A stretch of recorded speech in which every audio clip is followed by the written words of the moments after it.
Seconde épître de Paul aux Corinthiens, chapitre 11. Oh, si vous pouviez supporter de ma part un peu de folie, mais vous me supportez. Car je suis jaloux de vous d'une jalousie de Dieu, parce que je vous ai fiancé à un seul époux, pour vous présenter à Christ, comme une vierge pure. Toutefois, de même que le serpent séduisit Ève par sa ruse, je crains que vos pensées ne se corrompent et ne se détournent de la simplicité à l'égard de Christ.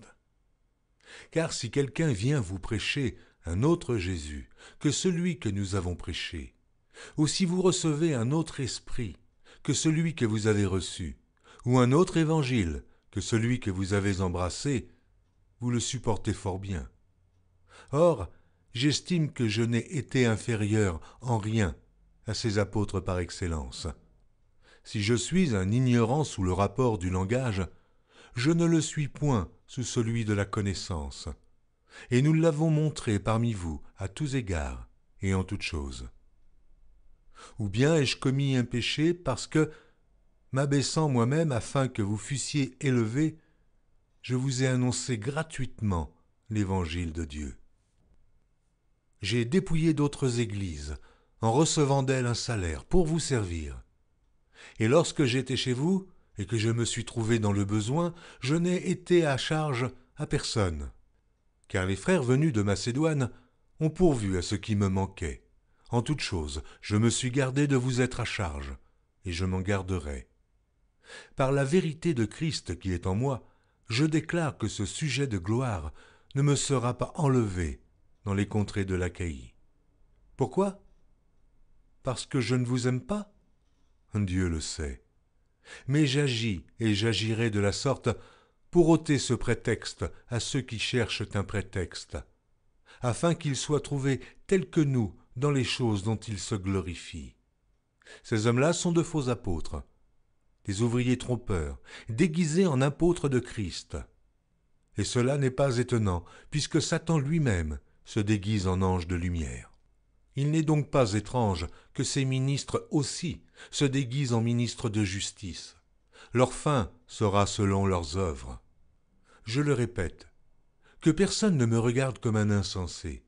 Sinon, recevez-moi comme un insensé, afin que moi aussi je me glorifie un peu. Ce que je dis, avec l'assurance d'avoir sujet de me glorifier, je ne le dis pas selon le Seigneur, mais comme par folie. Puisqu'il en est plusieurs qui se glorifient selon la chair, je me glorifierai aussi. Car vous supportez volontiers les insensés, vous qui êtes sages.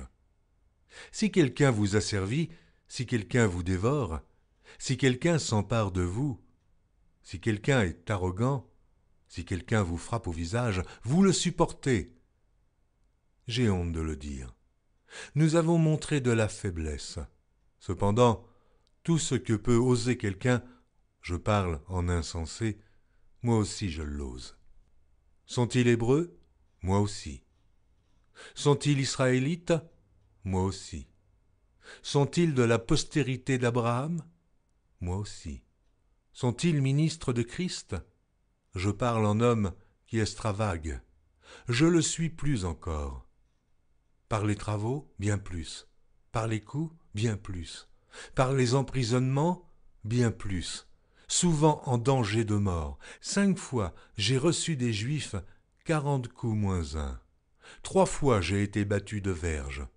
1 fois, j'ai été lapidé. 3 fois, j'ai fait naufrage. J'ai passé 1 jour et 1 nuit dans l'abîme. Fréquemment, en voyage, j'ai été en péril sur les fleuves. En péril de la part des brigands. En péril de la part de ceux de ma maison. En péril de la part des païens. En péril dans les villes. En péril dans les déserts. En péril sur la mer. En péril parmi les faux frères.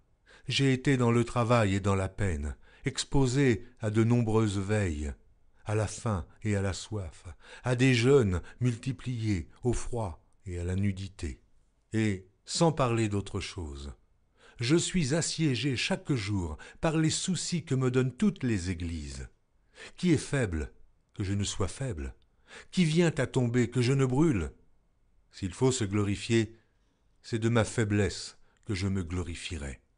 Dieu qui est le Père du Seigneur Jésus et qui est béni éternellement sait que je ne mens point. À Damas, le gouverneur du roi Arétas faisait garder la ville des Damascéniens pour se saisir de moi. Mais on me descendit par une fenêtre dans une corbeille le long de la muraille, et j'échappais de leurs mains. Seconde épître de Paul aux Corinthiens, chapitre 12. Il faut se glorifier, cela n'est pas bon. J'en viendrai néanmoins à des visions et à des révélations du Seigneur. Je connais un homme en Christ qui fut, il y a 14 ans, ravi jusqu'au 3e ciel. Si ce fut dans son corps, je ne sais. Si ce fut hors de son corps, je ne sais. Dieu le sait. Et je sais que cet homme, si ce fut dans son corps ou sans son corps, je ne sais, Dieu le sait, fut enlevé dans le paradis, et qu'il entendit des paroles ineffables qu'il n'est pas permis à un homme d'exprimer. Je me glorifierai d'un tel homme, mais de moi-même, je ne me glorifierai pas, sinon de mes infirmités. Si je voulais me glorifier, je ne serais pas un insensé, car je dirais la vérité.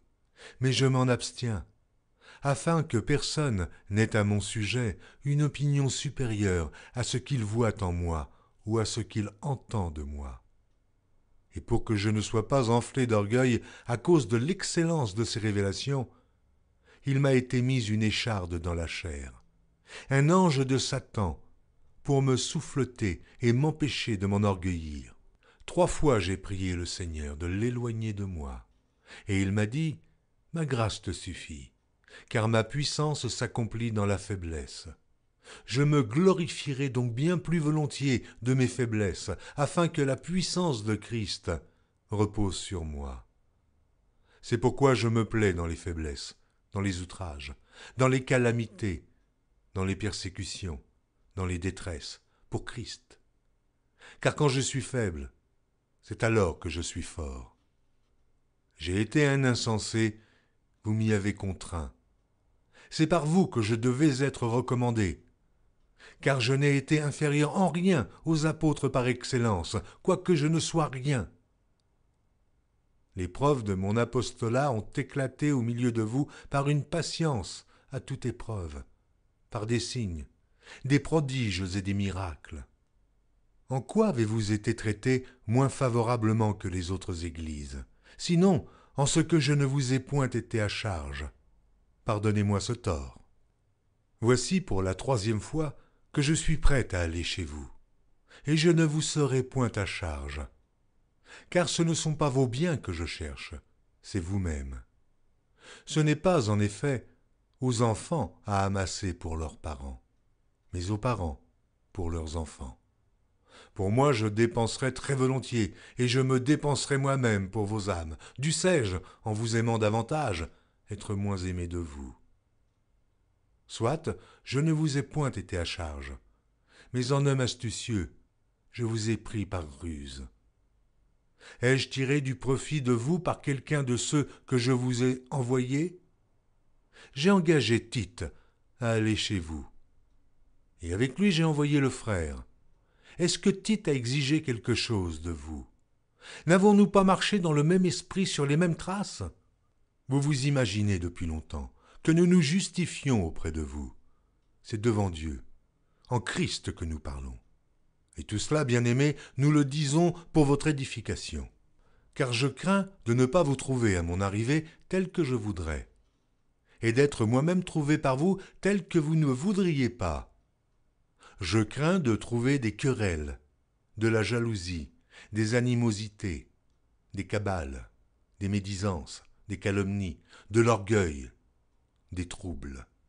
Je crains qu'à mon arrivée, mon Dieu ne m'humilie de nouveau à votre sujet, et que je n'aie à pleurer sur plusieurs de ceux qui ont prêché précédemment et qui ne se sont pas repentis de l'impureté, de l'impudicité et des dissolutions auxquelles ils se sont livrés.